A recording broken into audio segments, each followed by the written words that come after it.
Drôle d'époque, Éric Revel. Bonjour Patrick. Drôle d'époque parce que finalement, quand on regarde la situation du logement en France, on a toujours l'impression d'être un petit peu ce qui se passait à l'époque de la fondation. De l'appel de l'abbé Pierre il y a quelques années, parce que là c'est le rapport de l'ex-fondation de l'abbé Pierre qui a été remis hier sur la situation du logement qui n'est toujours pas terrible en 2026. C'est même pire que pas terrible, Patrick. On peut même dire catastrophique. Catastrophique. C'est le 31e rapport sur l'état du mal logement en France. Vous l'avez dit, c'est l'ex-fondation abbé Pierre.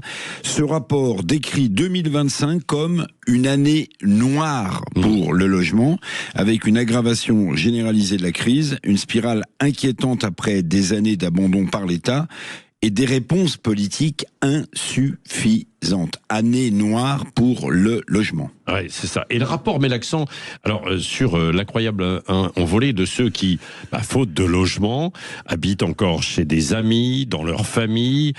C'est une forme de tiers-mondialisation de notre pays. Vous avez raison, c'est Nicolas Bavrez qui a publié cette tribune dans le Figaro il y a 2 jours. Il parle de tiers-mondialisation du pays. Et du point de vue du logement, c'est tout à fait ça.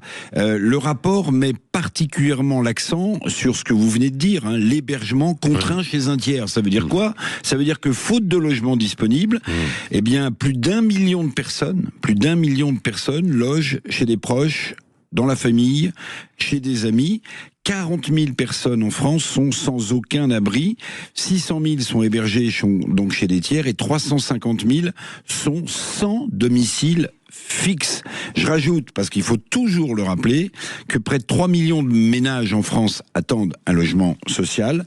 Au total, le rapport dit, il y a plus de 4 millions de personnes qui sont mal logées ou sans logement dans notre pays. Tous les indicateurs sont au rouge. 3 millions de ménages en attente d'un logement social, notamment. Voilà, tous les indicateurs sont au rouge. L'accès au logement, il est bouché. On sait comment ça fonctionne dans les logements sociaux, les conditions d'habitat, les difficultés à payer aussi loyer et charges pour les ménages les plus fragiles. Du coup, ça met en difficulté les bailleurs sociaux.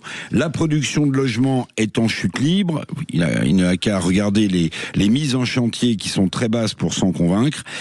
L'État, il faut le dire, est coupable de n'avoir pas mis en place une politique du logement depuis des années, entraînant des difficultés chez les promoteurs dans la production du logement. Et puis je rajoute à cela aussi, on a tous des exemples autour de nous que les propriétaires ils regardent à 2 fois. Il y a l'empilement des normes, il y a le fait que c'est de plus en plus difficile d'avoir la certitude que son locataire paiera son loyer, il y a la question de la rentabilité et puis il y a un effondrement de la production de logements. Donc, année noire pour le logement, mais je le répète, l'État depuis des années n'a pas mis en place de politique du logement.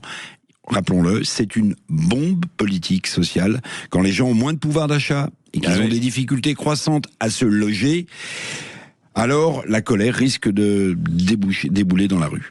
Merci Éric Revel. On y reviendra si vous le voulez tout à l'heure après 8h30. Vous pouvez d'ailleurs témoigner 0826 300 300 autour de cette crise en fait du logement, des loyers en fait qui sont chers, mais pas seulement parce qu'il n'y a plus de logements en fait sur le marché. On a voulu en fait mettre des normes à interdire certains, bien sûr, et voilà résultat où nous allons. Votre invité politique tout à l'heure, Jean-François Aquili. Bonjour à 8h15. Patrick, Antoine Léaumont, député La France Insoumise de l'Essonne. Tiens, nous lui poserons la question, qu'est-ce qu'il pense des réquisitions du parquet général à l'endroit de Marine Le Pen. Antoine Léaumont qui réclame la création d'une commission d'enquête transpartisane sur les révélations Epstein, dans le dossier Epstein. Très bien. Très intéressant. Très intéressant. Tout à l'heure, 8h15, Jean-François Aquili. Dans un instant, on va se réveiller avec Régis Maillot. Évidemment, il est 7h52. Allez, il est temps, le bus va passer.